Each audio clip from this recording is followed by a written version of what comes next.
Bueno, vamos a continuar con la ponencia titulada Fragilización del latón en presencia del metal líquido, EGA-LN, a cargo del maestro en ciencias Marco Alejandro Ezequiel Alvarado, a quien me permito presentar. Marco Ezequiel estudió Ingeniería en Materiales en el Instituto Tecnológico de Morelia. Fue miembro cofundador del capítulo estudiantil de soldadura del Instituto Tecnológico y participó en concursos de ciencias básicas organizados por el ANFEI y por el Tecnológico Nacional de México, en los cuales obtuvo 2 segundos lugares a nivel nacional. Obtuvo una maestría con honores en Ciencia e Ingeniería de Materiales por parte de la Universidad Nacional Autónoma de México, trabajando en el Instituto de Investigaciones en Materiales, con estancias de investigación en la Universidad Politécnica de Cataluña, España, y el ENSPAM Paris-Tech, Francia. Es primer autor de 2 artículos científicos y coautor de uno más, los 3 publicados en revistas internacionales.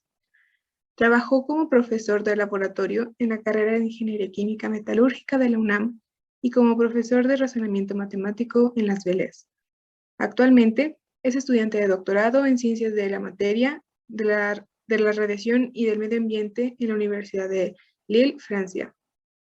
Para esta sesión agradecemos la participación como moderador al ingeniero Roberto Hernández. Bienvenido, Marco. Les doy la palabra. ¿Qué tal? Muchas gracias.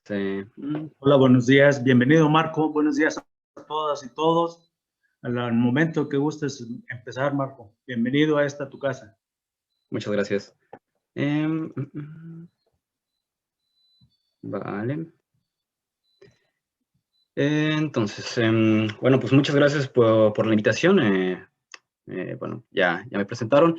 Les voy a hablar un poco de lo que estoy haciendo actualmente como proyecto de doctorado en la Universidad de Lille. Primero, el título de la presentación pues es fragilización del latón, pero vamos a empezar por ahí. ¿Qué es la fragilización por los metales líquidos? Para tener una fragilización por los metales líquidos tenemos que primero tomar un metal que de forma normal, en condiciones al aire, se comporte de forma dúctil. Ya vimos algunos ejemplos con el doctor José María de comportamiento dúctil. Entonces aquí tenemos una foto donde tenemos el mismo comportamiento dúctil de la fractura de un material, en este caso de un latón de 30% zinc, al aire. Entonces, si ponemos este material en contacto con un metal líquido, en este caso el metal líquido EGAIN, del que les hablaré después, resulta que la fractura se convierte en frágil. Y de hecho, la curva, en este caso de fuerza de desplazamiento, se ve alterada. El desplazamiento que puede sufrir el material antes de romperse se ve disminuido. Entonces, hay que recordar muy bien esto. Para tener la fragilización por metales líquidos, tenemos que tener un metal que primero sea dúctil y que cuando esté en contacto con un metal líquido, muy importante el contacto, bajo una deformación plástica, se vuelva frágil. Ahora, ¿por qué les hago hincapié en estas cosas? Porque hay algunos fenómenos que son muy similares a la fragilización por metales líquidos, pero que no es fragilización por metales líquidos. Primero tenemos una cosa que se llama la fragilización inducida por metales líquidos. Lo que tenemos en este fenómeno es que cuando ponemos un metal líquido en contacto con un metal sólido, en este caso níquel policristalino en contacto con una aleación de bismuto níquel en estado líquido, hay una penetración intergranular del metal líquido en el metal sólido, pero sin aplicar ninguna deformación plástica. Esto ocurre de forma espontánea. Entonces, no es fragilización por metales líquidos porque no estamos metiendo ninguna deformación plástica al material. Por otro lado, hay un fenómeno también muy similar, que es el daño acelerado por metales líquidos. En este fenómeno lo que tenemos es el metal líquido en contacto con el metal sólido, modifica la fractura, pero no el modo de fractura. En este caso, en este artículo del profesor Vogt, tenemos un acero T91 que cuando está en contacto con el metal líquido LBE, el modo de fractura sigue siendo transgranular, al igual que el aire, entonces no cambia el modo de fractura, por eso no es fragilización por metal líquido. Entonces, ya con esto podemos saber bien qué es lo que es y qué es lo que no es la fragilización por metales líquidos. Ok. Entonces, ¿a quién le interesa esto de la fragilización por metales líquidos? Pues bueno, hay algunas aplicaciones que se pueden ver afectadas por la fragilización por metales líquidos. Por ejemplo, la soldadura, cuando se utilizan lubricantes de base plomo, en sellos de vacío al metal, aleaciones que que funcionan a altas temperaturas y finalmente en aplicaciones nucleares y militares. Algunos ejemplos, aquí les pongo un artículo de un grupo de trabajo que estudia el efecto de la fragmentación por metales líquidos en un acero TWIP que está galvanizado. Resulta que en este tipo de aceros galvanizados, cuando se aplica la soldadura por puntos, el zinc se vuelve líquido y por el efecto de la deformación plástica que están teniendo las placas, ocurre un fenómeno de fragilización por metales líquidos. Entonces, estudian justamente esto. Otro ejemplo es el proyecto de manejo de residuos nucleares, Megapie, en donde se tiene en contacto el acero T91 con el metal líquido LBE, que es el eutéctico de plomo bismuto. Ahora un ejemplo histórico, tristemente hubo un desastre en Fleetborough, en Inglaterra, en donde murieron un total de 28 personas, 36 resultados heridas, y en realidad no hubo tantos lesionados como hubiera podido haber, porque este accidente ocurrió en un fin de semana, afortunadamente.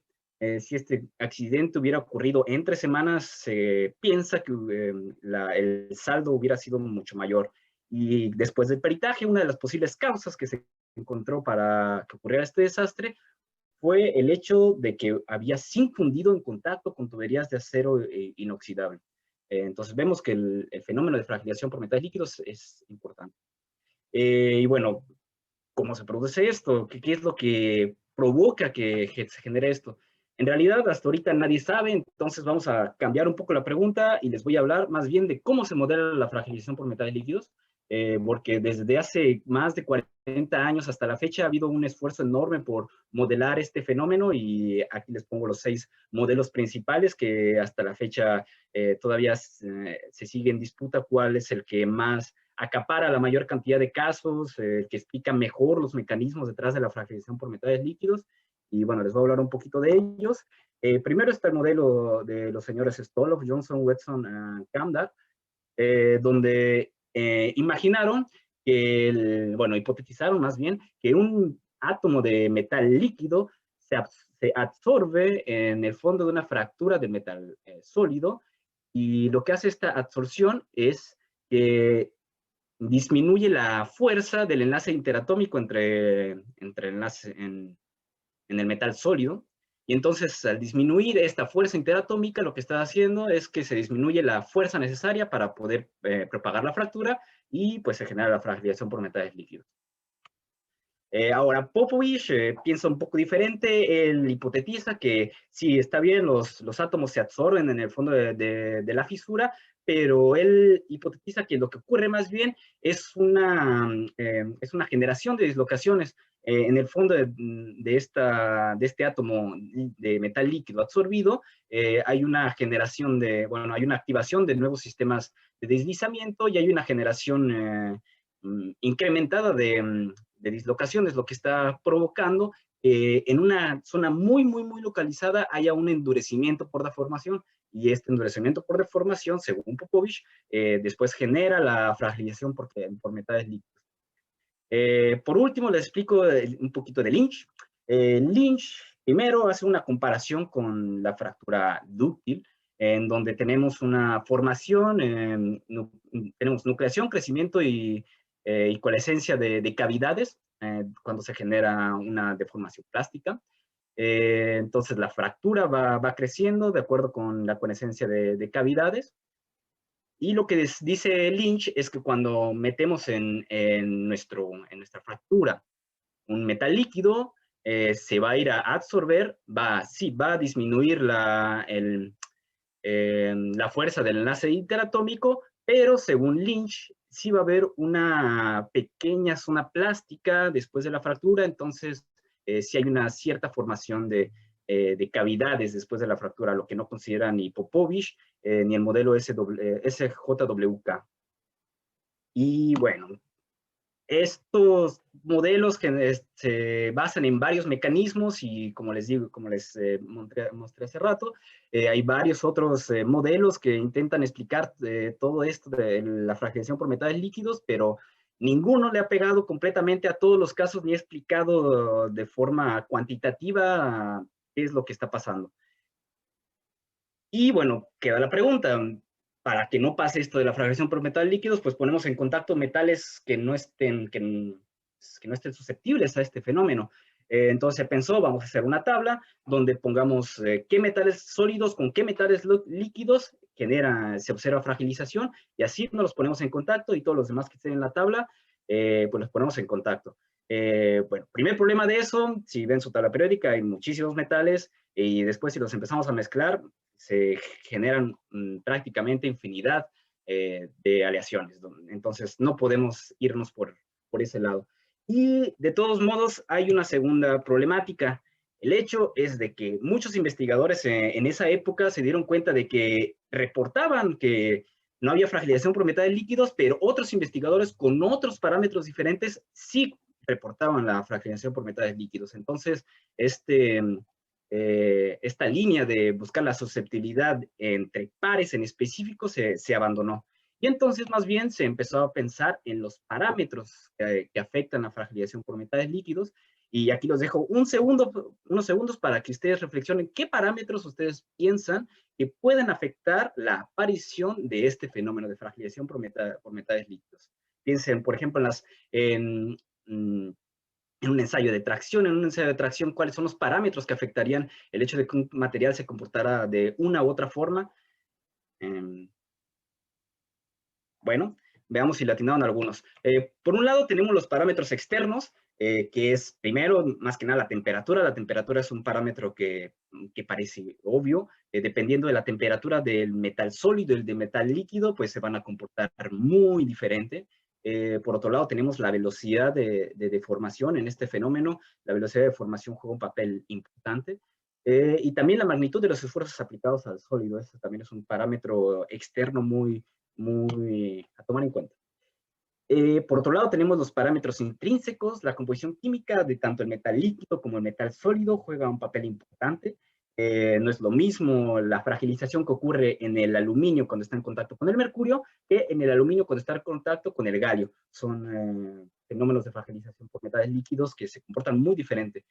Por otro lado, el estado metalúrgico del sólido, es decir, la densidad de dislocaciones, no va a ser la misma. Si le hacemos caso a lo que dice Popovich, no va a ser lo mismo que el metal sólido ya tenga una fuerte carga de dislocaciones cuando empezamos a aplicar la deformación en contacto con el metal líquido, de un material que no tiene tantas. Y bueno, también hablando de defectos, pues el tamaño de grano va a también jugar un papel importante en la fragilización por metales líquidos. Y por último, las propiedades fisicoquímicas de la interfase sólido-líquido es muy importante. Como les dije al principio, tiene que haber un muy buen contacto entre el metal líquido y el metal sólido para que ocurra la fragilización por metales líquidos. Si no, esta no puede ocurrir. Y bueno, un poquito de la literatura de cómo es que algunos parámetros afectan la fragilización por metales líquidos. Bueno, por un lado, la temperatura. Lo que ocurre en este fenómeno es que ocurre lo que le llaman un pozo de ductilidad, en donde entre ciertas temperaturas la ductilidad baja, y es cuando ocurre la fragilización por metales líquidos. Entonces, para evitar la fragilización por metales líquidos, podemos trabajar a temperaturas más bajas que TE en este diagrama o más altas que TR en este diagrama. Por otro lado, también se hicieron varios estudios sobre el efecto de la velocidad de formación sobre la temperatura de esta transición, de la transición dúctil frágil, y entonces vemos que a velocidades más altas la temperatura necesaria es más elevada. Entonces se dice que a velocidades más altas, en este caso, la susceptibilidad a la fragilización por metales líquidos es menor. Y por último, también se hicieron estudios con el tamaño de grano, y se observó que a tamaños de grano más grandes la temperatura de transición aumenta. Pero hay un problema también con estas asunciones.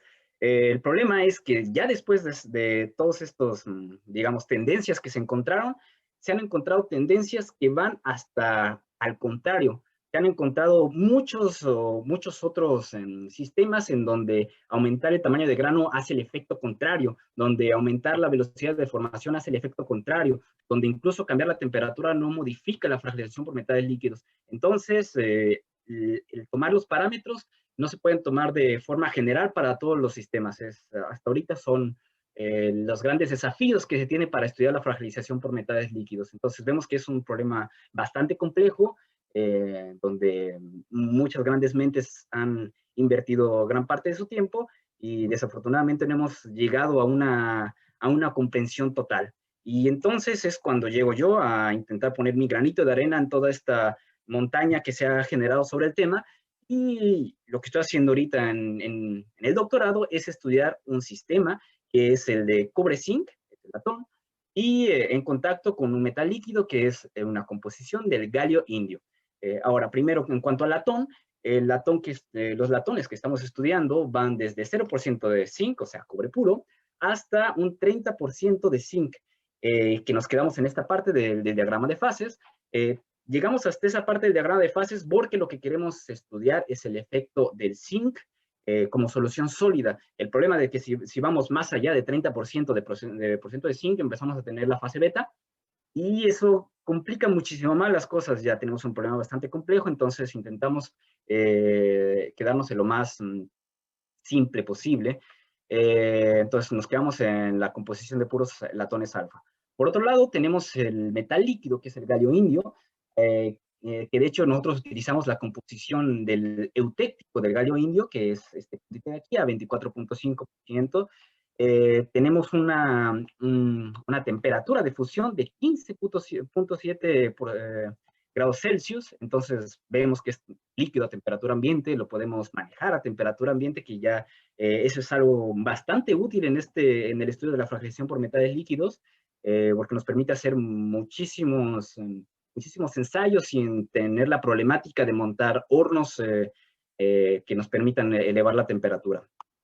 Pero bueno, ¿qué tenía interesante el galio indio, el EGAIN? Pues muchas cosas en general. Bueno, si lo comparamos con el metal líquido que muchos conoceremos, que es el mercurio, primero es muchísimo menos tóxico. El mercurio, como todos sabemos, es bastante tóxico, es cancerígeno, es muy peligroso. Si lo comparamos con eso, el galio indio no es tóxico. No hay que comérselo, claro que no, pero de todos modos no es tóxico. La única gran, digamos, cosa que hay que tener cuidado nosotros cuando lo utilizamos en el laboratorio es que no vaya por todos lados, que no manche las cosas, ni que vaya en los ojos, pero pues son cosas que tenemos que hacer con el producto químico. Entonces no representa algún cuidado especial a la hora de trabajar con este metal líquido. Pero podríamos decir, ¿por qué no utilizar el galio? Pues el galio tiene un punto de fusión un poco arriba de la temperatura ambiente, entonces el galio no es tan útil para hacer estos ensayos.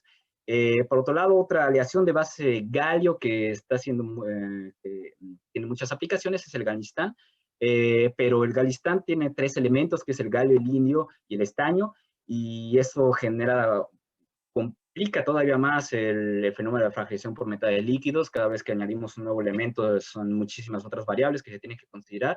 Entonces, por eso nos vamos por la mitad. El eutéctico de galio indio, que ya vimos, el punto de fusión es bastante bajo. El punto de ebullición también es bastante alto, lo cual es bastante interesante porque nos permite utilizarlo en una amplia gama de aplicaciones sin que se evaporen, a comparación del mercurio, que se evapora a 356 grados. Por otro lado, la densidad es bastante, bueno, es la mitad del mercurio, y la presión de vapor es muy baja. Esto es muy importante también cuando se hacen observaciones por microscopía electrónica, que tenemos cámaras al vacío. No queremos que la presión de vapor sea alta, porque si no, pues, va a vaporizar en la cámara y pues eso genera bastantes problemas. Por otro lado, también la conductividad eléctrica y térmica son bastante interesantes, y de hecho es por eso que últimamente, en los últimos 20 años más o menos, se han investigado muchas aplicaciones de estos metales líquidos base galio para hacer diversas cosas como electrónicos. Y entonces es por eso que escogimos el eutéctico de galio indio. Ahora, una cosa interesante de este metal líquido es que tiene un comportamiento cuasi estático, cuasi sólido, perdón, debido a una capa de óxido que se genera a su alrededor. Aquí tenemos un ejemplo de una gota del metal líquido del galio indio, y tenemos aquí un manipulador intentando moverlo. Vemos que la gota, bueno, de hecho, la gota está completa, es una bola que no se mueve, un líquido, no se ve así. Y cuando lo intentamos manipular, pues observemos, no se comporta como un líquido. Esto es porque alrededor de todo este metal líquido se genera un óxido de galio. Pero este óxido de galio funciona como capa pasivante, entonces a partir de cierto espesor, este óxido de galio no sigue creciendo, entonces no se nos quita todo el galio, pero sí le da esta propiedad un poco rara, un poco como si fuera un sólido. Ahora, una parte importante de la fragilización por metales líquidos, como les he repetido algunas veces en esta presentación, es el contacto. Tiene que haber un muy buen contacto entre nuestro cobre-zinc y entre nuestro metal líquido, entre el galio e indio. Y para los que aún no llevan la clase de fisicoquímica, ¿cómo medimos el contacto? ¿Cómo medimos si hay un buen contacto? Pues con la ecuación de Young, que nos relaciona las energías interfaciales del sólido-vapor, sólido-líquido, líquido-vapor, con un ángulo de contacto. Entonces, este ángulo de contacto lo que nos dice es qué tan buena mojabilidad hay de nuestro líquido en nuestro sólido. Si hay una mojabilidad, si hay un ángulo de contacto igual a 0, eso quiere decir que hay una mojabilidad perfecta. Si va entre 0 y 90, esto quiere decir que hay una buena mojabilidad, hay una mojabilidad alta. A más arriba de 90 consideramos que la mojabilidad es baja, y si llegamos a tener un ángulo de 180, decimos que es una mojabilidad nula. Entonces, nosotros vamos, ponemos nuestra gotita en nuestros diferentes aleaciones, en el cobre, en cobre 15% zinc y en el cobre 30% zinc, y observamos estas bonitas peras. Primero, ¿por qué son peras y no gotas? Por la capa de óxido de las que ya les mencioné, que hace que esta gota de metal líquido se comporte diferente. Pero no observamos una buena mojabilidad del metal líquido en el metal sólido. ¿Por qué? En realidad, cuando tenemos este cobre y estos latones, hay una capa de óxido que se forma naturalmente. Y esta capa de óxido está impidiendo el contacto entre el metal líquido y el metal sólido. Entonces, lo que nosotros hicimos fue un decapado de este óxido en el sólido y de este óxido en el líquido con ácido clorhídrico. Entonces, limpiamos nuestra superficie sólida con ácido clorhídrico, limpiamos nuestro metal líquido con ácido clorhídrico, y voilà, tenemos una muy buena mojabilidad en nuestros tres sustratos. Y de hecho, lo que observamos cuando hicimos este ensayo en varias probetas, poniendo varias gotas para tener una estadística, es que el ángulo de contacto disminuye cuando aumentamos el contenido de zinc. O sea que en el latón 30% hay una mojabilidad mayor del EGAIN que en el cobre puro. Y esto es muy importante para la fragilización por metales líquidos, que de todos modos, incluso en el cobre, que es el que presenta mayores ángulos de contacto, todavía está en términos de buena mojabilidad. Entonces todavía podemos decir que la fragilización por metales líquidos podría ocurrir porque hay buen contacto. Entonces ya tenemos una parte. Nosotros, por la parte técnica, queríamos saber qué tanto duraba esta buena mojabilidad para saber cuando nosotros lo manipulamos y hacemos nuestros ensayos mecánicos, qué tanto podíamos esperar entre la limpieza de nuestras muestras sólidas y el poner la gota. Nos dimos cuenta que después de 1000 segundos, ya el comportamiento vuelve a ser como el que teníamos sin haber hecho el decapado. Pero entonces eso significa que tenemos unos buenos 15 minutos para poder manipular nuestra muestra antes de hacer los ensayos. Y bueno, medimos esto para las diferentes composiciones de los latones y observamos cosas similares. Ahora que ya tenemos un buen contacto entre nuestro metal sólido y nuestro metal líquido, pues resulta que hay una formación de un intermetálico. Estas fotos es el mismo intermetálico en diferentes condiciones, que de hecho a mí se me hacen bastante bonitas. Y el intermetálico que está formando aquí es el intermetálico del cobre galio 2, intermetálico llamado T. Pero ¿cómo sabemos que es ese intermetálico? Bueno, para eso, en este caso, tomamos una muestra con una gran formación de intermetálico, hicimos varios análisis químicos, por ejemplo, TOF-SIMS, pero en este caso les muestro un análisis químico por espectroscopia de rayos X en el microscopio electrónico de barrido.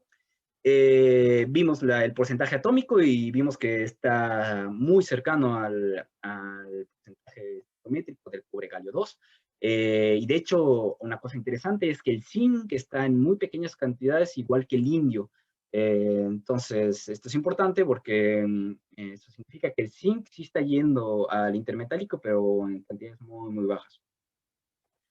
Pero queríamos saber de nuevo qué tan rápido se está formando este intermetálico, porque dependiendo de qué tan rápido se está formando el intermetálico, podría impedir la fragilización por metales líquidos. Como ya vimos en los modelos, todos los modelos implican una absorción atómica. Entonces, digamos, el rango de este fenómeno al principio es un rango atómico, o sea, se genera pocas capas atómicas, se ve el efecto del metal líquido. Entonces, si se genera un gran intermetálico, pues el intermetálico va a impedir la fragilización por metal líquido.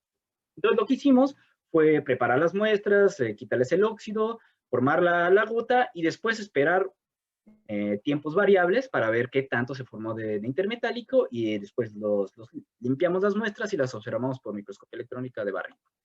Y bueno, aquí les muestro algunos tiempos, desde 10 segundos hasta 20.000 segundos, y observamos que hay una formación inmediata del intermetálico a 10 segundos, aunque es muy pequeña la capa de intermetálico, no lo podemos medir por esta técnica de espectroscopía. Pero ya cuando vamos a 20.000 segundos podemos observar una capa gruesa de alrededor de un micrón, de un micrómetro, perdón, de espesor del intermetálico. Entonces, tenemos que considerar ahora un intermetálico en el fenómeno de fragilización por metales líquidos, lo cual es bastante interesante porque en la literatura la mayoría de los modelos consideran que si hay formación de intermetálico jamás va a haber fragilización por metales líquidos, pero veremos que no es así. Entonces, recapitulando un poquito, nuestro sistema tenemos, cuando no tenemos un decapado, tenemos los óxidos que cubren nuestro metal líquido y que de hecho hace que se mueva de esta forma un poco rara para ser un líquido. Y por otro lado tenemos los óxidos de cobre-zinc que impiden el contacto entre metal líquido y metal sólido, pero ya cuando los quitamos con ayuda de un ácido clorhídrico, sí hay un buen contacto, pero hay una formación de un intermetálico, y de hecho también hay que considerar que hay formación de cloruros en la superficie del metal líquido. Pero bueno, ya tenemos una parte del contacto, necesitamos otra parte que es la deformación plástica. Nosotros, como estamos manejando un metal líquido, y como vamos a manejar bastantes composiciones, estamos buscando cómo hacer para utilizar el menor material posible. Cómo hacer ensayos mecánicos con el menor material posible. Entonces nos apoyamos sobre todo hasta ahora en estos dos ensayos mecánicos, que es el ensayo mecánico del Small Punch Test, en donde hacemos una especie de mini embutido. Tenemos muestras de miniaturas que pueden ser discos o cuadrados. Si son discos es de alrededor de 8 milímetros de diámetro, entonces son muestras bastante pequeñas. Y si son cuadrados son muestras de 10 por 10 milímetros. De todos modos son muestras bastante pequeñas. Y por otro lado, escogimos hacer un ensayo de flexión de 3 puntos, pero con probetas miniaturas, con probetas de un largo de 10 milímetros. Estas probetas están entalladas. Y bueno, vamos a empezar primero con el ensayo de flexión.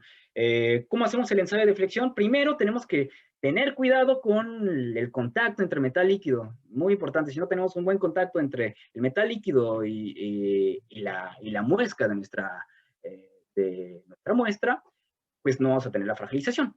Entonces, tenemos que tener mucho cuidado con hacer un decapado correcto de nuestras muestras y pues que haya metal líquido que entre a la muesca.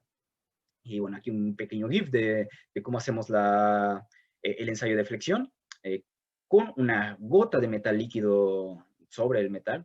Como vemos, no es que pongamos metal líquido por todos lados, es nada más en donde va a ocurrir la deformación. Y bueno, ¿qué obtenemos? Aquí, como es un ensayo de flexión, tenemos curvas fuerza-desplazamiento, y entonces tenemos curvas fuerza-desplazamiento de nuestras tres composiciones de cobre, 15% zinc y de 30% zinc. Cuando comparamos nuestro comportamiento al aire con nuestro comportamiento en contacto con el metal líquido, observamos que la curva que cambió fue solamente aquella del 30% de zinc. Si comparamos el cobre y el 15% de zinc, no hubo ningún cambio del comportamiento entre los ensayos hechos al aire y entre los ensayos hechos en contacto con el metal líquido. Y de hecho vemos que el desplazamiento máximo que puede sufrir la composición de 30% zinc se vio disminuida drásticamente. Y además que hay una caída muy drástica de la fuerza, lo cual nos da idea de que puede ser fragilización por metales líquidos. Hicimos lo mismo a diferentes velocidades, porque la velocidad de formación puede impedir o puede generar la fragmentación por metales líquidos, pero en este caso observamos un comportamiento similar. Solamente la composición de 30% zinc fue aquella que presentó esta caída de la fuerza que pensamos que es fragilización por metales líquidos. El 15% zinc y el cobre puro no presenta ningún efecto del metal líquido. No cambia nada el hecho de que hagamos la prueba al aire o en contacto con el metal líquido. Pero para que sí sea una fragilización por metales líquidos, tenemos que ir a ver la fractura. Porque si no, podemos decir que es fragilización acelerada por metales líquidos, por ejemplo, que no es forzosamente fragilización por metales líquidos. Entonces, primero vemos las fracturas del cobre y del 15% zinc y observamos ductilidad por todos lados. No hay ningún cambio con respecto a las muestras al aire y las muestras en contacto con el metal líquido. Pero lo interesante viene después. Cuando vemos las fracturas de las muestras que fueron de 30% zinc, que fueron ensayadas en contacto con el metal líquido, pues bueno, al aire tenemos ductilidad, cosa que ya esperábamos completamente, que es esta muestra de aquí arriba. Y cuando vemos las muestras que fueron ensayadas en contacto con el metal líquido, pues bueno, primero vemos una fractura de forma macroscópica, vemos una fractura que parte de forma diferente. En la fractura al aire parte de forma recta, pero en la fractura en el metal líquido parte de forma diagonal. Y si vemos la fractografía, vemos una cosa completamente diferente. De hecho, en estas muestras, como la fractura atravesó toda la pieza, podemos separar nuestras piezas en dos y observarlas. Entonces, ¿qué observamos en cada una de estas muestras? Pues, primero que nada, una parte que parece ser dúctil. Entonces, tenemos primero una parte que es dúctil y después esta parte de aquí que es una fractura frágil. Entonces, voilà, tenemos fragilización por metales líquidos. Tenemos toda nuestra checklist llena, tenemos contacto. Antes nuestro metal sólido era dúctil, ahora se vuelve frágil. Entonces, voilà, fragilización por metales líquidos. Y observamos que claramente que es una fractura por intergranular. Ahora aquí en estas imágenes vemos que algo cubre a esta fractura intergranular. En realidad es el intermetálico que se está formando. Por eso en esta parte de aquí no podemos observar claramente la ductilidad, porque el intermetálico que se formó durante el ensayo entre metal líquido y metal sólido impide, bueno, enmascara un poco la fractografía.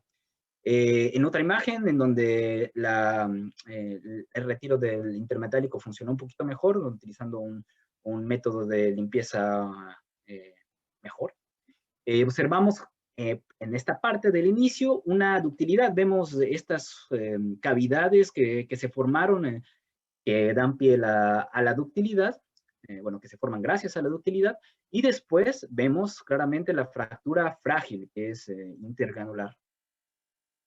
Ahora, queríamos también saber cómo es que modificar el estado metalúrgico de nuestro metal sólido podía afectar el hecho de que apareciera o no la fragilización por metales líquidos. Entonces, lo que hicimos fue varios tratamientos térmicos de recocido. Todos los tratamientos térmicos de recocido se hicieron al mismo tiempo, durante 2 horas, y se compararon los resultados con los de recocido. Una disculpa porque estos colores no tienen nada que ver con esta gráfica que está aquí. Pero bueno, conozco bien mi material, entonces les voy a decir cuál curva es cuál. Primero, la curva azul es el metal sin recocido. Después, esta curva naranja es el metal con un recocido de 380 grados Celsius, donde todavía vemos este efecto del metal líquido, todavía observamos fragilización. Y las demás curvas son de una temperatura de 390, de 400 grados y de 600 grados finalmente, en donde no observamos la fragilización por metales líquidos, el desplazamiento sigue siendo igual, pero bueno, esto es una velocidad de 5 milímetros por minuto. Y recordemos que usualmente en la literatura está reportado que a una velocidad más alta tenemos mayor susceptibilidad a la fragilización por metales líquidos.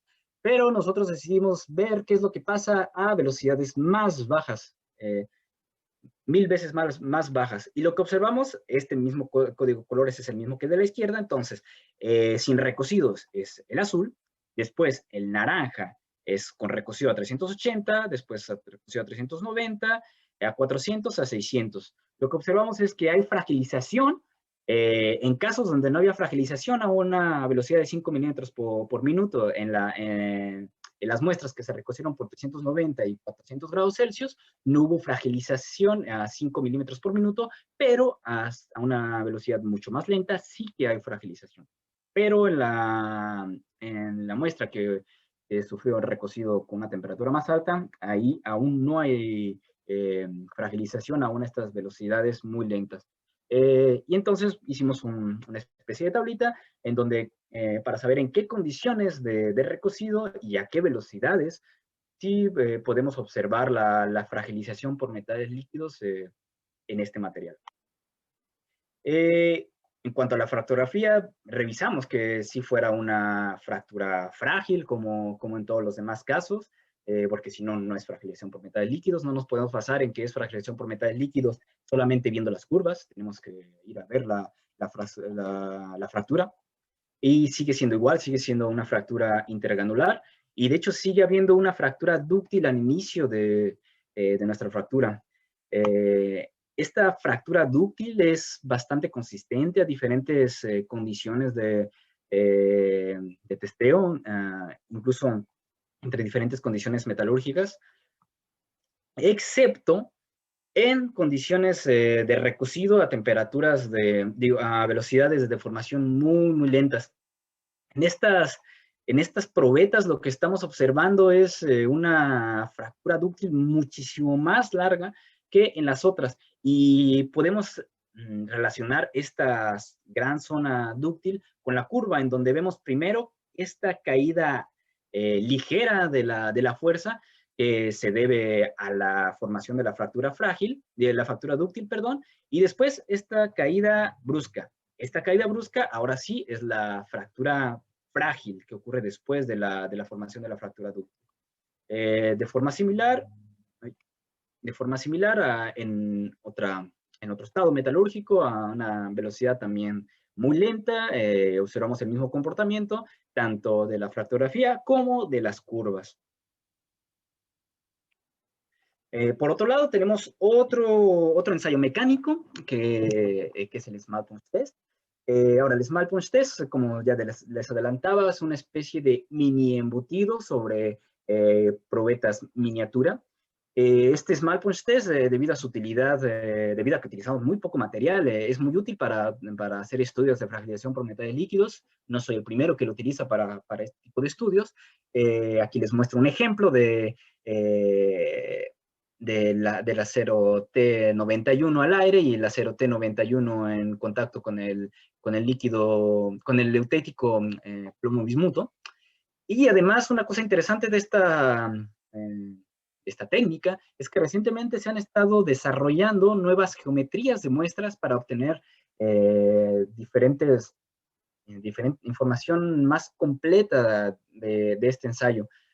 Claro, una cosa importante a recalcar de este ensayo es de que no está tan normalizado como lo es un ensayo de tracción, donde ya conocemos exactamente todos los datos que podemos sacar del ensayo de tracción, ya sabemos cómo podemos comparar entre un ensayo y otro. Hay normas internacionales bien establecidas, bien acordadas, que todos los laboratorios usan. En el caso del Small Punch Test, es una técnica que, si bien hay una norma europea, hasta ahorita, hasta donde yo sé, no hay ningún consenso de las normas que tienen que utilizar en este ensayo mecánico, lo cual hace que los resultados que se tengan con esta prueba hay que ponerlos con un signo de duda, hay que tener cuidado a la hora de interpretar estos datos. Y bueno, primero les muestro qué es lo que hicimos con una probeta cuadrada. Nada fuera de lo común, no pusimos ninguna ninguna muesca, perdón. Y entonces hicimos los testeos al aire y en contacto con el metal líquido a diferentes velocidades. Y observamos que no había ninguna diferencia entre el aire y el metal líquido. Esto es en la composición de 30% zinc, lo cual nos deja algunas dudas. ¿Por qué en el ensayo de flexión de 3 puntos sí observamos la fragilización, pero en este ensayo no? Pero bueno, nosotros queríamos forzosamente que sí hubiera la fragilización por metales líquidos. Entonces intentamos otra cosa, intentamos una muestra con una muesca a la mitad, una muesca longitudinal, y volvimos a hacer lo mismo. De hecho, aquí observamos ahora un poco de dispersión de las curvas, porque la muesca, aun cuando hicimos la muesca por hilo o por electrolución, es bastante exacto a nivel de micrómetros a la hora de hacer esta muesca. De todos modos hay una cierta dispersión de las muestras. Y bueno, ¿qué es lo que observamos con respecto al aire y el metal líquido? La única diferencia es esta curvita naranja de aquí. Y bueno, podrían pensar que es una curva muy similar a esta azul, pero lo único que cambia es esta caída que es diferente del azul. En comparación con la curva gris y la curva amarilla, que también son al aire y metal líquido, pero una temperatura de una velocidad de deformación más lenta, aquí sí observamos el mismo comportamiento, no hay una caída brusca como lo observamos en la curva naranja. Pero tenemos que ir a ver las fractografías. Por un lado, al aire tenemos una fractura dúctil, tenemos las cúpulas de ductilidad, nada loco, nos esperamos eso. Y ahora sí, vamos a las fracturas en contacto con el metal líquido. Pues bueno, por una parte observamos la ductilidad, pero también observamos la fragilización a la parte final. Lo interesante es que, de nuevo, la fractura frágil no ocurre al inicio de la fractura en general, sino que tiene que haber en estos casos primero una fractura dúctil y después una fractura frágil. Ahora, si vemos a una velocidad de formación más baja, al aire y en metal líquido no observamos ninguna diferencia, lo cual de nuevo nos pone otra pregunta sobre la mesa, porque en la flexión de 3 puntos, cuando disminuíamos la velocidad de deformación, observábamos una mayor susceptibilidad a la fragilización. Pero aquí estamos observando lo contrario. A velocidades más altas de deformación tenemos una susceptibilidad mayor para la fragilización por metales líquidos. De nuevo, hicimos otro tipo de muesca para ver si podemos observar la fragilización con este test. Al aire observamos cúpulas, nada fuera de lo común. Y de nuevo, al contacto con el metal líquido a una velocidad de 5, observamos fragilización. Ahora, tenemos varias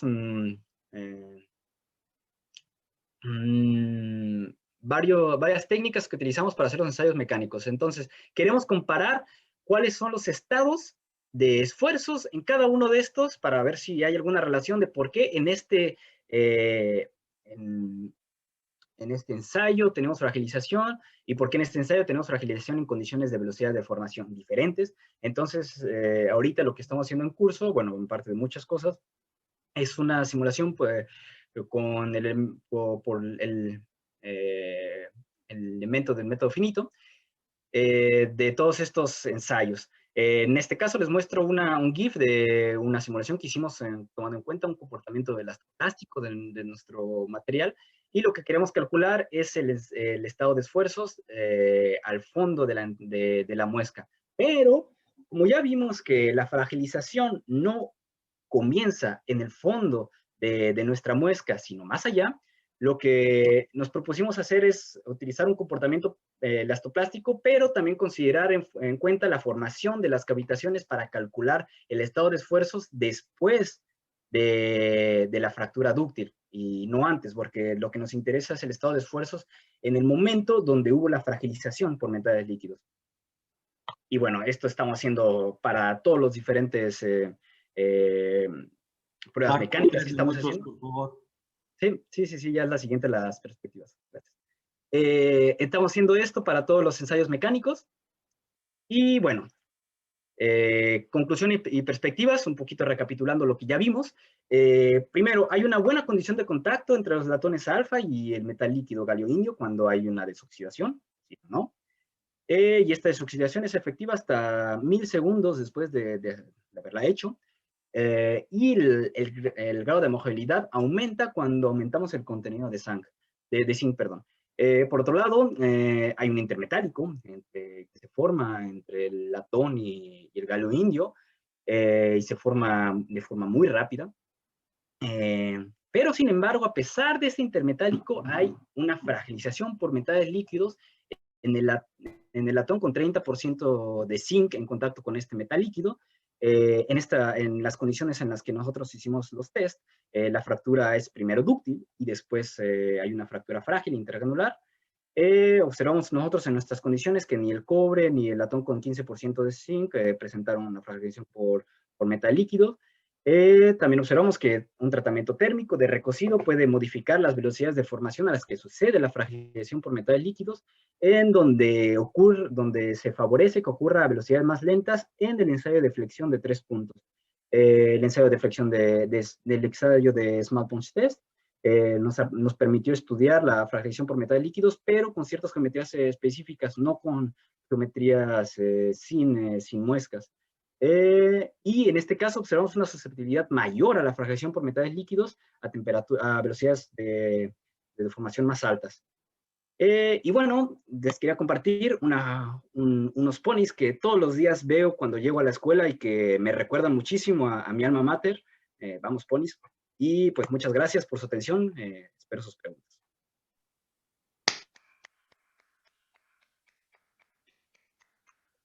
Muy bien, Marco. Vamos a pasar a la sesión de preguntas. Tengo por aquí algunas preguntas que me están haciendo o están proponiendo algunos de los estudiantes. ¿Sí? Dice, buenos días, doctor, gracias por su tiempo. Mi pregunta es, ¿vio algún efecto de la composición química en las temperaturas críticas? Es de parte de Rodolfo Canales. Ok, en este estudio, de hecho, como les decía, una de las cosas buenas de utilizar el galio indio es que podemos hacer todos los ensayos a temperatura ambiente. Entonces, por ahora no estamos variando ninguna temperatura. Entonces, por lo mismo de que no estamos variando temperatura, no podemos observar aún el efecto del cambio químico en la temperatura crítica. Entonces, por lo tanto, no sabemos. Muy bien. Por otra parte, Gladys Durán dice, muchas gracias por su presentación. Mi pregunta es, ¿dónde se emplean los...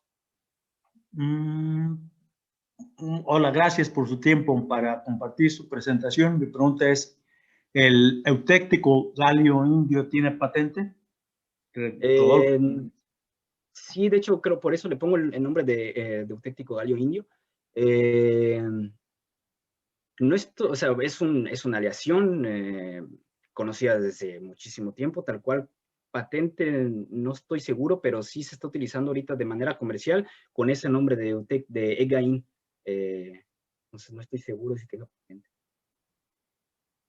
Pero en todo caso es de libre, si es patente, no está impidiendo que se utilice de manera industrial, porque ahorita conozco algunas aplicaciones industriales en donde no se preocupan mucho por la patente, a menos que de repente vayan a tener problemas por eso. Y de hecho, por aquí viendo una de las preguntas que ponen en el chat sobre si algún proceso industrial, ligándolo, sobre todo últimamente, en estos últimos años se han desarrollado aplicaciones ligadas a electrónicos, y de hecho muchos productos electrónicos son de base cobre. Entonces, por eso también es interesante este estudio. Bien. Carlos Vladimir pregunta, Hola, muchas gracias por su presentación. Mi pregunta es, ¿en función de variables cambia la capa de óxido? Sí, en función de la temperatura cambia la capa de óxido, pero ahorita no tengo otras variables en mente. Pero de todos modos, como yo me intereso más que nada en quitarla, no estudio mucho el espesor de esta capa, entonces lo único que tengo ahorita en mente es que sí, la temperatura puede cambiar el espesor de esta capa de óxido. Del metal líquido. Espero que sea pregunta del metal líquido. Muy bien. Aquí hay otra pregunta de Gladys. Dice, muchas gracias por su presentación. Mi pregunta es, ¿hay algún proceso industrial donde se encuentre el latón en contacto con el eutéctico galio indio? Sí, esa fue la pregunta que hace rato intenté ligar con lo que respondí. Ok. Bueno, voy a otro panel. Luis Palomera dice, hola, gracias por tu ponencia. Actualmente el LME es un gran problema para la industria automotriz en aceros de TS y un GPA. ¿Tienes contemplado estudiar este fenómeno en otros materiales ya aplicados? Por ahora no, porque, bueno, los que me están pagando quieren que estudie nada más el galio indio, cobre, zinc, pero pues bueno, estoy iniciando mi carrera científica, entonces probablemente en el futuro, para mí se me hace un fenómeno bastante interesante y que sí, no sé, que a pesar de tantos esfuerzos no se ha entendido de forma completa, entonces sí tengo pensado probablemente en el futuro estudiarlo. Muy bien. Tengo otra pregunta de la estudiante Regina Sánchez Contreras. Dice, buen día. Mi pregunta es, ¿qué te motivó a dedicarte a la investigación? ¿Y qué tan fácil consideras que es hacerlo en el extranjero? Bueno, gran parte de lo que me motivó fueron las jornadas de ingeniería y materiales. Y pues bueno, hacer estancias de investigación cuando estaba en el TEC, hice algunas estancias del FINE, de la Academia Mexicana de Ciencias, lo que me permitió conocer cómo era la investigación y pues fue lo que me atrapó. Y en cuanto a la facilidad, pues sí, bueno, todo lo que vale la pena tiene cierto nivel de dificultad, entonces sí hay unas cosas que hay que tomar en cuenta. De hecho, el manejo del idioma es muy importante. El manejo del inglés es súper esencial. A mí el manejo del francés me ayudó muchísimo ahorita que estoy aquí en Francia. Pero pues buscando pude encontrar y pues bueno, encontré una beca, de hecho, de acá. No estoy dependiendo del gobierno mexicano, sino del gobierno francés. Entonces creo que hay soluciones, creo que hay bastantes propuestas de universidades en el extranjero de tomar estudiantes, y los estudiantes mexicanos hemos hecho un buen papel en todo el mundo, entonces, digamos, no nos ven con desprecio. Muy bien, gracias. Julio César Gómez Martínez pregunta, ¿se han hecho pruebas de FML en presiones atmosféricas menores o inclusive al vacío? No, no he encontrado ningún efecto de la presión en la fragilización por metales líquidos. Y es una pregunta que me hice, que le he hecho a mi directora de tesis, y al parecer nadie se ha interesado por eso.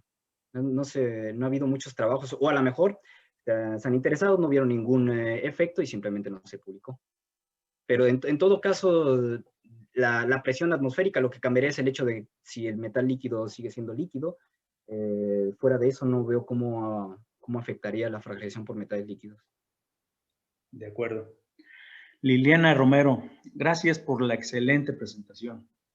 Comparando el comportamiento de FML en tu sistema de estudio con otros sistemas reportados, ¿qué cambios no esperados has descubierto? Afortunadamente muchísimos.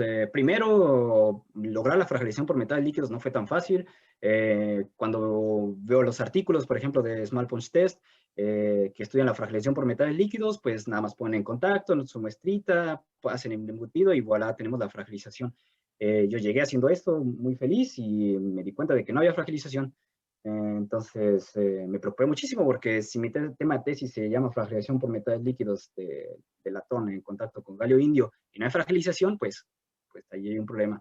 Pero afortunadamente encontré que en este digamos, en este sistema, los esfuerzos mecánicos se juegan un papel importante en el hecho de que se genere la fragilización por metales líquidos, lo que no ocurre en otros sistemas. En otros sistemas, no importa cuál, digamos, configuración de esfuerzos, ocurre la fragilización, lo cual a mí me da una ventana para estudiar ese aspecto del fenómeno, lo cual por ahora me está motivando bastante en lo que estoy haciendo. Muy bien, Marco, pues he dado lectura a las preguntas que tenía por ahí, inclusive creo que me confundí con una de la presentación anterior, una disculpa, pero bueno, creo que están todas las que me hicieron. Si omití alguna, de favor que me la repitan para pasarla al aire en el vivo, y si no, pues pasar a la parte de agradecimiento. Bien. Marco Alejandro, voy a pasar a permitirme dar lectura al reconocimiento que está otorgando el Tecnológico Nacional de México. Y dice lo siguiente: el Tecnológico Nacional de México, Campus Instituto Tecnológico de Morelia, otorga el presente reconocimiento al maestro en ciencias Marco Alejandro Ezequiel Alvarado por su valiosa participación como ponente de la conferencia Fragilización de latón, en presencia de metal líquido eutéctico galio indio, enmarcado en las actividades del 22º Jornadas Internacionales de Ingeniería en Materiales y dentro del 15º Congreso Multidisciplinario de las Ingenierías 2021. Morelia, Michoacán, a 28 de mayo de 2021, firma el doctor José Luis Gil Vázquez, director de este Instituto Tecnológico de Morelia. Y a nombre de la Academia de Ingeniería en Materiales, el agradecimiento de todos nosotros por tu interesante colaboración y presentación en este evento. Muchas gracias, Marco.